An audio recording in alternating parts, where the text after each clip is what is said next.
bienvenue sur ma chaîne Passion Tarot. Je m'appelle Fabienne, je suis tarologue, professeure de yoga et coach de vie. Et aujourd'hui, je vais vous présenter une vidéo pour le tirage de la pleine lune qui aura lieu donc le 19 décembre 2021, pleine lune en Gémeaux.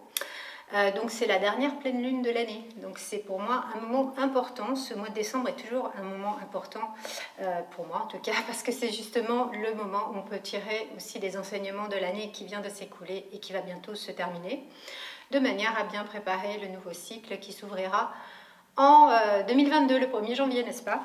Alors justement, j'avais envie de faire un tirage un petit peu bilan de l'année 2021, qui a été quand même une année assez puissante en termes de défis à relever, avec des énergies, un petit peu de conflits, d'opposition très fortes, hein, notamment le carré, l'aspect de carré donc entre Saturne en Verseau et Uranus en Taureau. Donc voilà, c'est de grandes forces à la fois de conservation, tradition, liées à l'ancien, à notre ancien monde, à notre ancienne façon aussi de vivre. Et donc les forces d'Uranus et du Verseau qui nous invitent, nous incitent, nous demandent, nous obligent peut-être à revoir les choses de manière complètement différente, totalement nouvelle, totalement imprévue, peut-être aussi imprévisible. Voilà, et donc comment marier ces forces-là? Alors, au vu des énergies de cette pleine lune, donc je vous renvoie bien sûr, pour tout ce qui concerne l'actualité astrologique, au compte rendu que font les astrologues, hein, ce que je ne suis pas, donc mon ami Christophe Guillaume du site Passion Astrologue, et puis bon, d'autres astrologues également qui publient des bulletins régulièrement sur les lunaisons. C'est important, si vous vous intéressez à l'astrologie, d'avoir des détails. Moi, ce que j'ai retenu en fait pour cette pleine lune, c'est que il y a deux aspects assez différents là aussi, assez presque pas contradictoire, mais en fait deux aspects différents en termes d'énergie, de qualité vibratoire.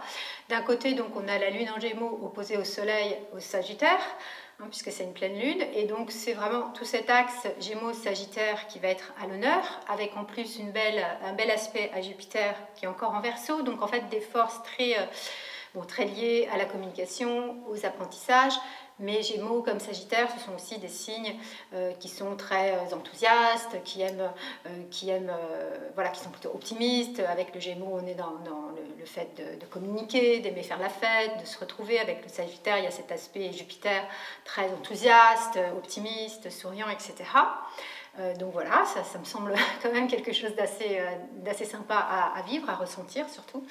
Et en même temps, on a bien sûr d'autres énergies présentes dont il faut aussi prendre compte, qui sont les énergies donc en Capricorne. Le Capricorne est maîtrisé par Saturne, donc on a Vénus, Pluton et Mercure en Capricorne, et donc là des énergies beaucoup plus austères, hein, beaucoup plus de rigueur, de réalisme aussi, de lucidité, de structuration dans le temps. Donc on a vraiment ces aspects, je dirais, avec Jupiter. C'est un peu là-dessus que j'ai envie d'axer ma guidance. Le feu, l'expansion, l'optimisme, l'enthousiasme, l'élan. Mais en excès, ça donne quelque chose des fois d'un peu too much, justement, et un petit peu trop idéaliste, un peu trop décollé de la réalité ici et maintenant. Et en même temps, donc, on a ces aspects donc, de terre avec Saturne et le Capricorne, qui nous invite vraiment à nous responsabiliser, à accepter les limites de notre vie ici et maintenant, à concrétiser des choses dans la matière, à les structurer dans le temps. Mais en excès aussi, on sait bien que Saturne peut verser aussi dans une forme d'austérité pas hyper marrante, dans du pessimisme, quelque chose de morose, ou aussi qui évite d'aller de l'avant en fait. Hein. Donc voilà, il me semble que c'est très important, là au moment de cette pleine lune, de prendre en tout cas conscience que en chacun de nous, évidemment, en chacune de nous, ces deux pôles, Jupiter-Saturne, sont vraiment très importants à marier, à allier de manière, j'ai envie de dire, juste, pour que voilà, nous puissions être animés toujours par ce feu magnifique hein, de Jupiter, de la connaissance, de l'optimisme, etc., de l'enthousiasme, et en même temps le réalisme, la rigueur de Saturne qui permet d'avoir une vie, on va dire, bien organisée, bien réelle aussi. Hein, voilà, de prendre en compte cela. Donc c'est là-dessus que j'ai envie d'axer mon tirage. D'ailleurs, donc, je tirais des cartes juste avant et c'est très chouette, toujours d'habitude. Merci toujours ces signes. C'est très chouette parce que j'ai une carte qui parle du corps Et donc le corps, c'est vraiment justement la matière, la matérialité, donc la terre, Saturne aussi, à accepter que nous avons donc cet aspect aussi matériel à prendre en compte en commençant par notre propre corps, bien évidemment. Et je vous en reparlerai dans un instant, puisque je suis aussi professeure de yoga, donc évidemment le corps c'est la base même de l'apprentissage du yoga. Ce n'est pas que ça, mais c'est d'abord partir de notre incarnation, de notre enveloppe corporelle, charnelle. Et puis cette autre carte qui est en fait un geste, parce qu'en fait en yoga, comme dans la danse indienne, en fait dans les arts de l'Inde, très anciennes, qui se perpétuent aujourd'hui, nous avons des mudras. Les mudras, ce sont des gestes des mains, ne serait-ce que celui-ci, qui est un geste extrêmement connu dans toutes les cultures, d'ailleurs, de tous les temps. Et donc, en fait, avec ces gestes, nous pouvons avoir des effets, bien sûr, sur notre corps physique, comme je viens de le dire, sur notre corps énergétique, sur notre corps mental, émotionnel, et puis aussi il y a la symbolique du geste. Et ce geste parle du charisme. Et alors le charisme, je l'associe bien sûr à Jupiter et au Sagittaire, voilà, aux Gémeaux aussi. Enfin voilà, c'est-à-dire le fait de cantonner dans cet élan de vie, cet amour de la vie, cette passion, cet enthousiasme, le fait d'être optimiste. Ça se communique, ça se transmet, et c'est une qualité vraiment vibratoire extrêmement importante à cultiver, quels que soient en fait les événements, quoi qu'il arrive. C'est-à-dire, et je dirais même surtout quand les événements ne sont pas forcément très fun et que nous sommes bousculés, donc de revenir à ce feu intérieur. Extrêmement important. Et donc ce geste du charisme est très simple, je vous en reparlerai tout à l'heure, donc le geste qui fait qu'au lieu de joindre les deux paumes de main, là on va joindre ici les dos des mains, l'un contre l'autre. Voilà. Donc on est bien dans ces deux énergies, de revenir voilà, à notre incarnation, savoir que nous sommes finis, nous avons une finitude, en tout cas au niveau de notre corps physique, voilà, notre vie elle est finie, il y a des limites dont on doit prendre compte, et avec Jupiter et aussi l'énergie des Gémeaux, qui est une énergie d'air, très volatile, très légère, de souvenir qu'il y a quand même bien sûr une quantité de choses dont on peut se réjouir, et puis surtout ce feu de vie, cet élan qui nous permet de continuer à avancer, à créer et à aller vers le nouveau, vers Uranus justement. Alors, je vais vous proposer deux choix pour votre tirage, et j'ai choisi des statuettes de Ganesh, qui est un dieu indien qui permet de lever tous les obstacles, dit-on. Voilà, enfin, c'est un dieu qui est vraiment très vénéré en Inde. Donc il y a une petite statuette qui est noire, voilà, et qui est longue, comment dire, longiligne, voilà, un Ganesh longiligne, alors qu'il est souvent représenté comme étant un petit peu bedonnant, mais voilà. Et puis j'ai donc voilà, je dirais que c'est plutôt l'austérité saturnienne peut-être, et en tout cas, enfin ça c'est ma projection, mon ressenti. Et puis là vous avez un autre petit Ganesh qui est justement tout en rondeur et en couleur, qui est plutôt, donc je dirais, l'aspect Jupiter. Donc voici le choix numéro 1 avec le petit Ganesh noir qui tombe, voilà, qui se remet droit. Donc pour ce tirage, je vais proposer 3 cartes et une quatrième pour un conseil. Ce bilan de l'année 2021, donc pour préparer 2022, la première carte représente justement toutes les choses positives et les enseignements positifs que tu as pu tirer de cette année. La deuxième carte va montrer plutôt les limites que tu as rencontrées et en même temps sur lesquelles tu peux t'appuyer aussi pour réaliser de nouveaux projets, parce qu'on est obligé de tenir compte de limites temporelles, spatiales, matérielles, financières, etc. Et la troisième carte est donc le potentiel d'évolution de tes projets, donc pour 2022 en fait. C'est déjà une forme de perspective à partir de cette, on va dire, association entre l'aspect élan de vie positif et puis au contraire restriction que tu as pu connaître. Voilà, donc la première carte va représenter les leçons positives de l'existence là que tu as tirées cette année. La deuxième carte, les limites, mais qui permettent aussi de structurer dans la réalité tes projets. Et donc la troisième carte, qui est ce que peut donner en fait ces projets, ce qu'ils peuvent donner pour les mois à venir, pour l'année qui arrive. Voilà, ce potentiel de construction nouvelle en fait. Voilà. Ici donc on a l'étoile, ici on a l'empereur, et ici on a le pendu. Voilà, je tirerai une carte conseil avec un autre jeu. Alors, voilà, l'étoile, bon, c'est intéressant hein, parce qu'effectivement, l'étoile, c'est quand même une des cartes les plus brillantes, les plus positives, quelque part aussi optimistes hein, du tarot, même si chaque carte peut être lue d'une manière plus positive et plus négative, entre guillemets. L'étoile dit que précisément, eh bien, c'est comme si tu avais trouvé en fait en cette année, et c'est drôle parce que l'étoile elle est sortie il n'y a pas longtemps pour aussi un précédent tirage en fait sur Vénus en Capricorne, mais c'est important parce que ça veut dire que là c'était aussi une année qui t'a permis de regarder ce qui était important pour toi, ce qui était lumineux pour toi, de comment tu es à ta place en fait dans ta vie, de ce qui te permet en fait d'être à ta place dans ta vie. Hein, donc là, on voit que c'est en lien avec la nature, mais symboliquement, c'est en lien aussi avec tous les éléments. Donc c'est justement comment tu trouves ta place dans cette vie, dans la vie qui est la tienne, en étant connecté avec ce que tu aimes et du coup en dégageant, ce que je disais tout à l'heure par rapport au charisme, en dégageant en fait et en répandant autour de toi cette lumière, cet amour de la vie, le fait d'être en harmonie avec ton environnement. Hein. Donc voilà, c'est vraiment important.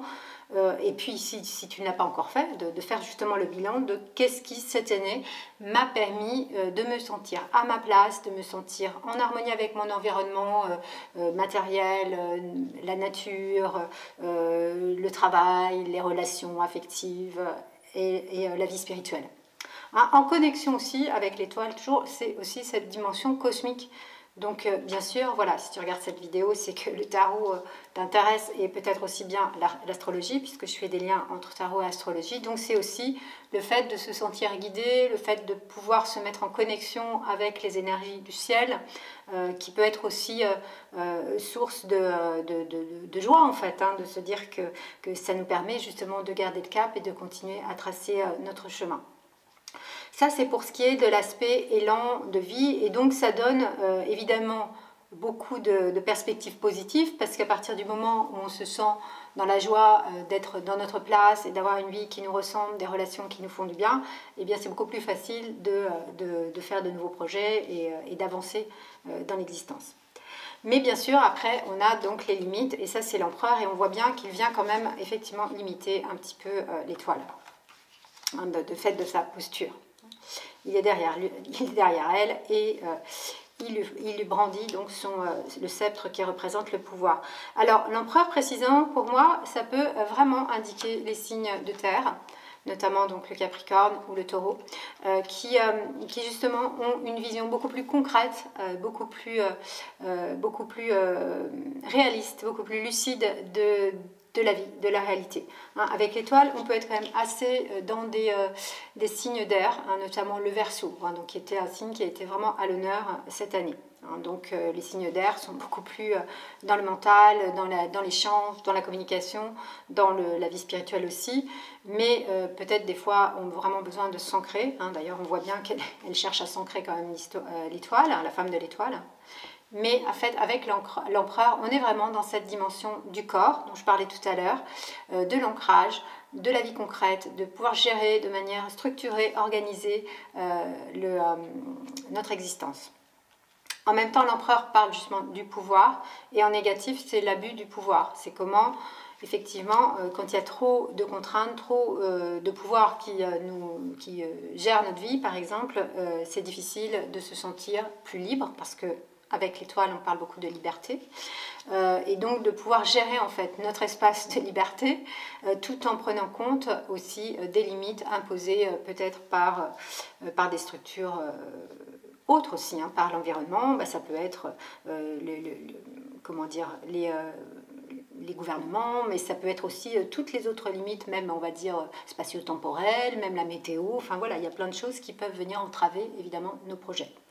Mais cela nous indique la possibilité que nous avons de la maîtrise de notre vie. C'est vraiment ce que dit l'empereur, d'avoir la maîtrise de notre vie de manière à pouvoir créer notre vie qui nous ressemble comme une étoile lumineuse, comme un paradis sur Terre. Voilà, donc important de bien se structurer grâce à la capacité de maîtrise de l'empereur. Alors, le potentiel, ça va être le pendu. Le pendu n'est pas vraiment une carte qui indique l'action, mais c'est une carte qui indique un retournement, qui indique un point de vue différent sur les choses. Et c'est drôle parce que c'est aussi une carte qui est sortie récemment. Donc, c'est, je pense, vraiment un moment, en ce moment, où nous sommes invités à peut-être changer vraiment notre regard, à changer de perspective.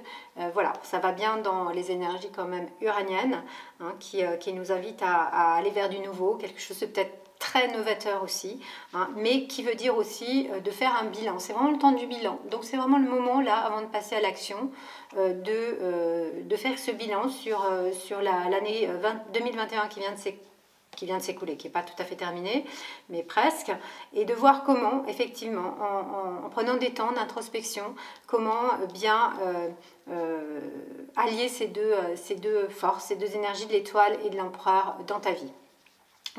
Donc voilà, peut-être le moment, voilà, toujours ce que je conseille, c'est la méditation, c'est des temps de silence, c'est peut-être écrire pour faire un bilan, de voir comment tu peux déployer ton étoile tout en étant dans la maîtrise de ta vie et peut-être oser un changement de point de vue, oser changer quelque chose qui ne va pas se faire là tout de suite, de toute manière le nouveau cycle n'est pas encore ouvert, mais de réfléchir, de vraiment méditer sur cette nouvelle perspective. Au niveau de ton travail, au niveau de ta vie, de ton environnement proche, de tes relations, hein, et peut-être aussi de tes habitudes de vie, de ta façon de vivre. Hein. Donc c'est vraiment le moment pour moi du bilan. Hein. Donc le petit conseil que je vais donner avec un autre jeu de cartes, c'est toujours un tarot, mais ce n'est pas les mêmes images, et c'est un jeu que j'aime beaucoup, c'est le tarot de Botticelli. Je vais donner le petit conseil pour bien vivre cette pleine lune, ce moment de pleine lune qui est un moment de mise en lumière. Donc la mise en lumière, là on voit bien avec l'étoile, elle est très lumineuse. Et le pendu peut, ben voilà, étonnamment, il n'est pas dans l'action, mais justement il peut prendre le temps de cette mise en lumière nécessaire en fait pour faire les bons choix après, hein, pour poser les actions les plus justes qui soient. Alors le conseil, ça va être cette carte. Eh bien, on a de nouveau l'étoile, donc voilà, toujours les petits clins d'œil magiques là, du tarot. C'est que vraiment, très important de se connecter, de te connecter, donc pour ce tirage-là, le premier choix avec le petit Ganesh noir, de te connecter à ton étoile. L'étoile, c'est aussi en fait notre cap.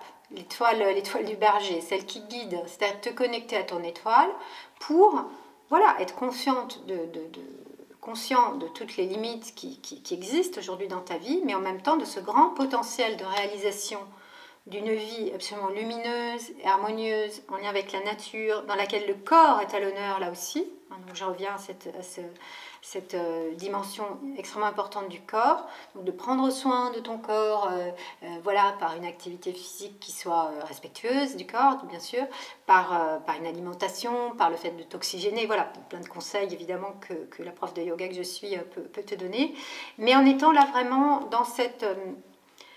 voilà, de trouver à l'intérieur de toi, je parlais tout à l'heure du feu, de l'enthousiasme, et là c'est aussi la brillance de cette lumière intérieure, de cette étoile qui te guide pour aller vers la vie de ton rêve, la vie que tu veux, la vie vers laquelle tu es appelé à te réaliser, à t'épanouir complètement. On est un petit peu là dans l'idée aussi de mission de vie, de vocation. Donc si c'est quelque chose qui te parle, ben, d'aller à fond là-dedans, et si c'est encore peu clair pour toi, ben, voilà, peut-être t'interroger, est-ce que j'ai vraiment ici une vocation importante à déployer, une mission de vie peut-être, un rêve de vie à créer, et c'est peut-être le moment de le faire.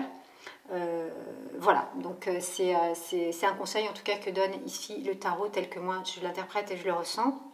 Concernant donc la mission de vie, c'est quelque chose qui me touche particulièrement parce que je pense que nous sommes tous amenés à développer quelque chose d'important, hein, sur cette terre, dans cette incarnation. Donc ça peut être aussi l'objet de guidance. Moi, ce que je propose en tarot, en consultation privée, c'est voilà, peut-être déterminer un peu plus clairement, grâce aux arcanes majeurs du tarot, quelle pourrait être et quelle peut être ta mission de vie. Voilà, je te remercie d'avoir écouté en fait ce tirage. N'hésite pas à liker ma vidéo si elle t'a intéressé, à mettre un commentaire pour me dire comment t'envisages cette fin d'année, ton bilan, avec ces deux aspects voilà, d'enthousiasme et de structure, on va dire, pour résumer.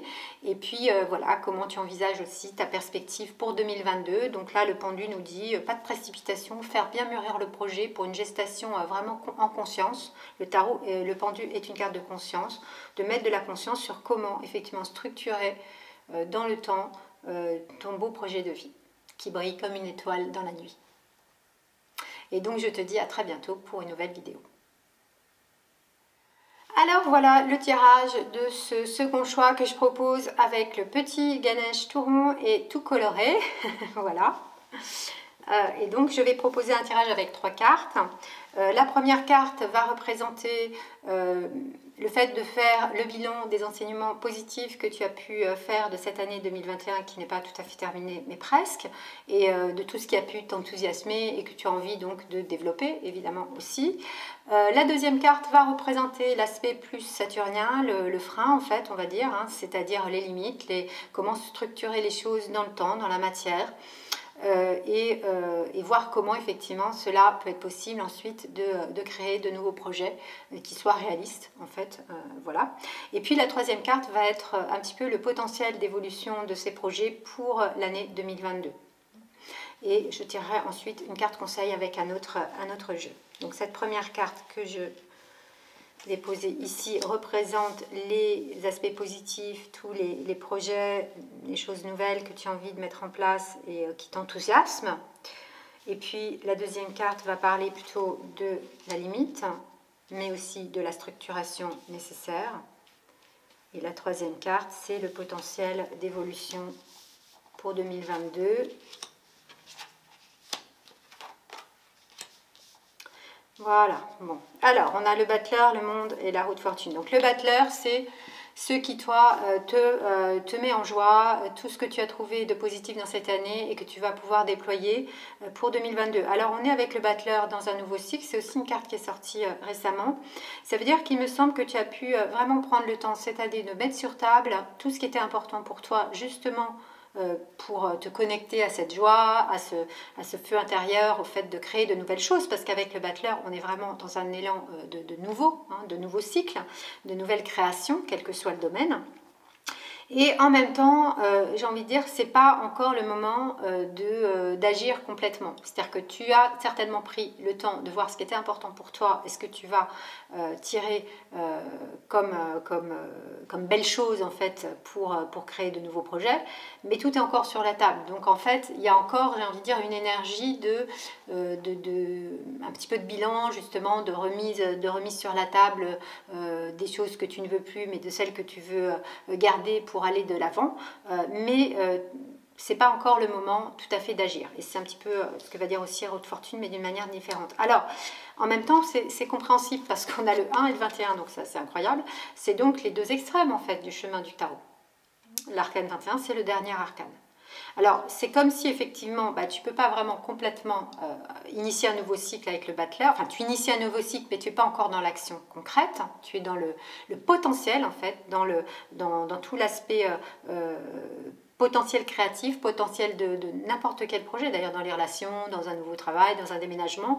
Mais tu t'es pas encore mis à l'action. Mais c'est normal parce que l'arcane 21 dit que c'est la fin d'un cycle. Et qu'en fait, pour initier un nouveau cycle, il faut d'abord clore l'ancien. Et donc on est bien avec le monde, avec l'arcane 21, dans la fin d'un cycle, quelque chose qui doit se clore. Et en même temps ici, on a, avec cette image de la femme qui est enfermée dans une mandorle bleue, on a l'idée justement, j'en parlais aussi dans un tirage récent, parce que voilà, je pense quelque chose qui est important actuellement à prendre en compte, de la fin d'un cycle, de la fin d'un monde, de quelque chose qui se ferme, qui se clôt, mais qui peut enfermer. Donc c'est vraiment la nécessité de passer à l'étape au-dessus, de changer de vie, de changer de monde. Bon, ça c'est plus utopiste, mais au niveau individuel, comment tu vas sortir en fait de cette sensation peut-être d'enfermement qui fait que pour l'instant, tu ne peux pas complètement déployer ton potentiel. Donc il va s'agir effectivement de faire le bilan de tous les aspects. Là, il y a les 4 vivants qui représentent les 4 éléments, donc les 4 domaines principaux de la vie, l'aspect matériel, financier, concret, l'aspect justement de l'action, des projets, de l'élan de vie, l'aspect affectif, amoureux, relationnel et l'aspect mental et spirituel. Dans tous les domaines de ta vie, voir là où tu es bloqué en fait, là où tu te sens enfermé, là où tu te sens plus à ta place, pour effectivement te déployer dans l'énergie du Battleur, qui est une énergie qui est assez liée aussi d'ailleurs à celle des Gémeaux. Le Gémeaux, il est très curieux, et donc en fait avec le signe des Gémeaux, c'est de faire confiance à cette curiosité qui va te permettre de te mettre à l'action, d'écouter ton intuition, qu'est-ce qui est bon pour toi, mais aussi de t'ouvrir au nouveau, d'être prêt à ça, parce qu'effectivement avec un cycle qui se termine avec l'Arcane 21 et qui est plutôt enfermant et sclérosant, bah, l'élan de vie, l'enthousiasme, la curiosité, elle est mise un peu à minima, quoi. Et en même temps, ça veut bien dire ça, c'est-à-dire que tout n'est pas possible avec le Battleur, parce que l'énergie des Gémeaux, c'est une énergie aussi qui peut beaucoup papillonner, beaucoup être en superficie, qui veut beaucoup de choses, mais qui peut-être ne va pas jusqu'au fond des choses et du coup ne réalise pas grand-chose, enfin j'exagère, mais ne réalise pas forcément de manière structurée les choses. Donc c'est vraiment prendre en compte aussi de la nécessité de faire un choix, de focaliser en fait, je dirais, l'énergie de la femme dans la mandorle, elle se focalise sur l'essentiel. Donc à la fois sortir d'une dimension enfermante pour s'ouvrir avec l'énergie des Gémeaux, mais se focaliser sur voilà, tout ce qui est sur la table ne va pas être bon et ne va pas être tout simplement possible à créer. Donc d'aller dans une énergie de focalisation, de tri, qui est donc liée au signe de terre dont je parlais, Capricorne, Taureau, Vierge. La Vierge aussi qui sait bien trier, qui sait bien analyser les choses. Donc faire preuve là de logique, d'analyse, d'aller à l'essentiel, de trier les priorités.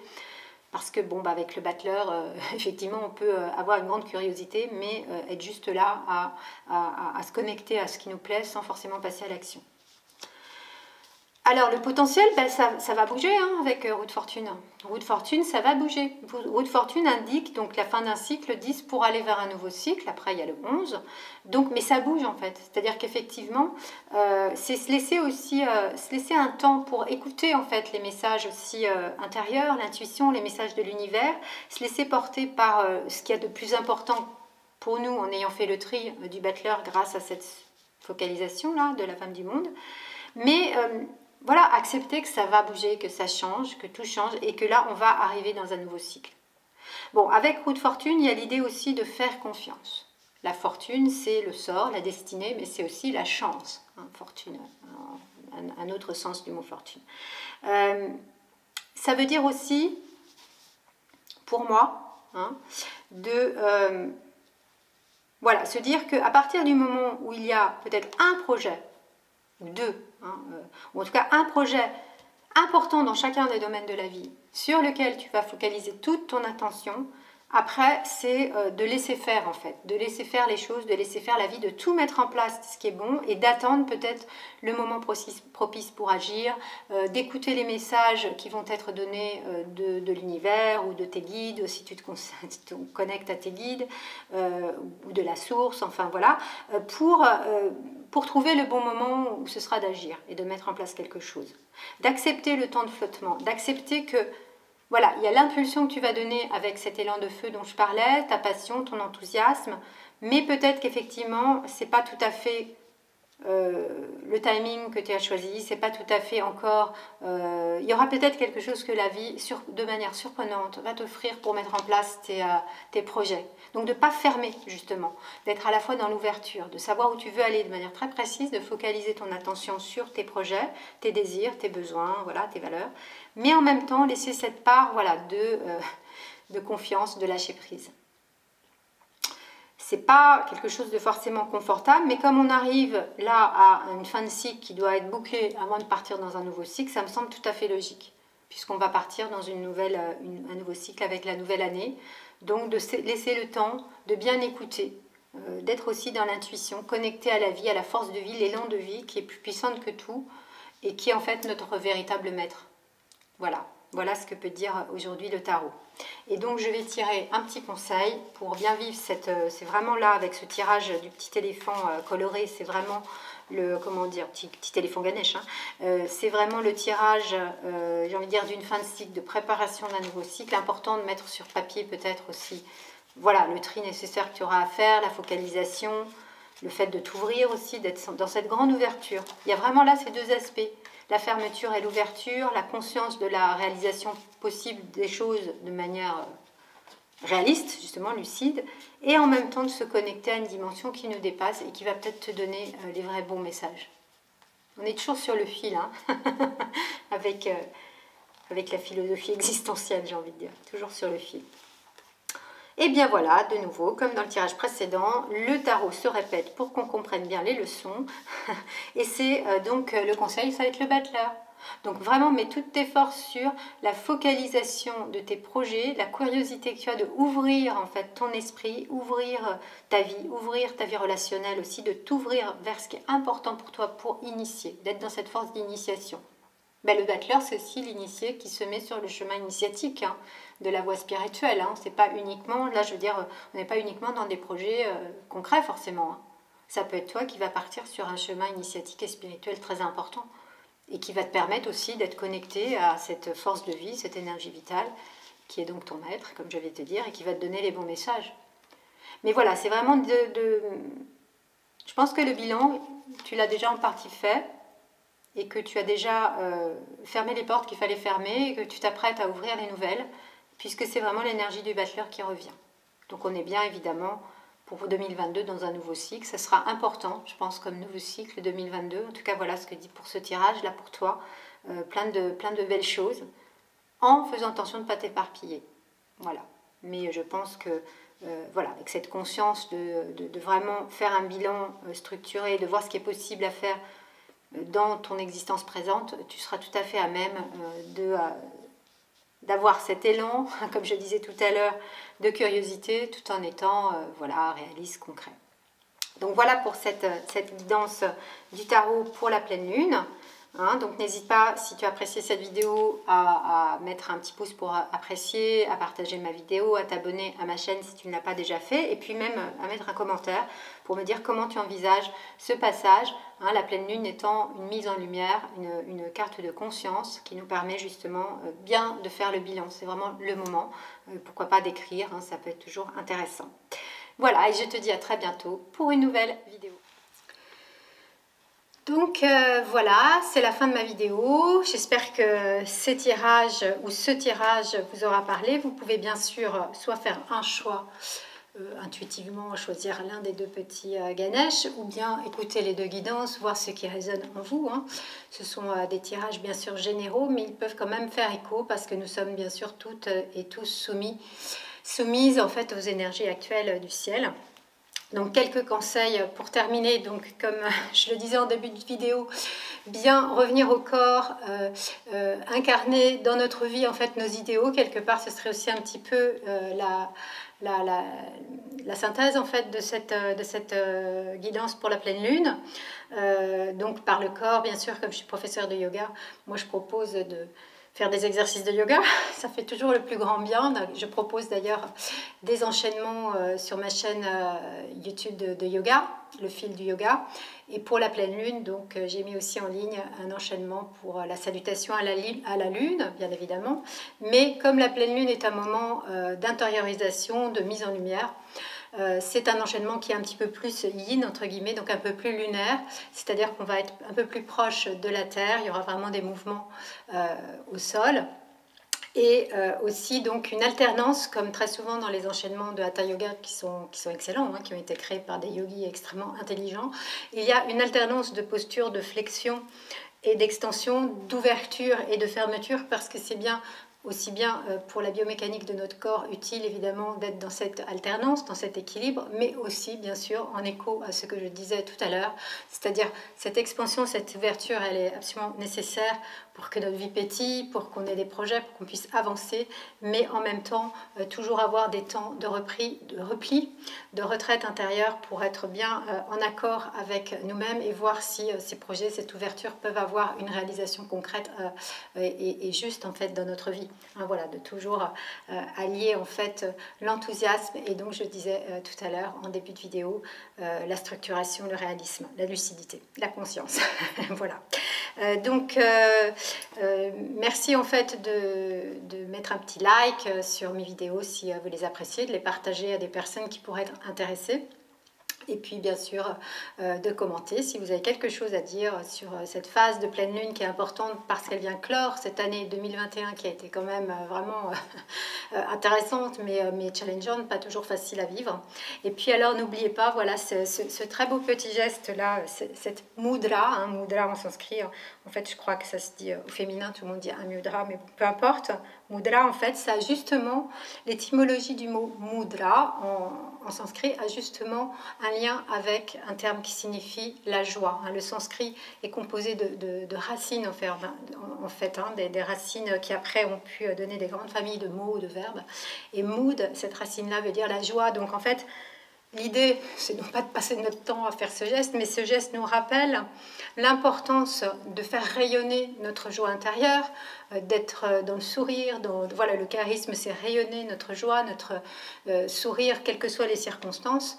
Ça ne veut pas dire que quand on ne sourit pas, on n'est pas de bonne personne ou quoi, mais c'est un effort aussi que nous avons à faire, surtout quand les circonstances sont difficiles, d'essayer du moins de ne pas se laisser aller dans la tourmente et de garder cette joie inconditionnelle, cette joie enfantine, cette joie intérieure qui rayonne et qui fait que du coup la vie semble peut-être plus légère, plus belle, ou en tout cas avec un sens plus profond. Voilà, donc c'est juste le mot de la fin, en fait c'est un geste, hein, voilà, le geste du charisme. Voilà, soyez charismatique, soyez joyeux et souriant et souriante malgré tout. C'est un petit peu le conseil que je pourrais vous faire pour terminer donc cette vidéo, et je vous dis à très bientôt pour une nouvelle vidéo.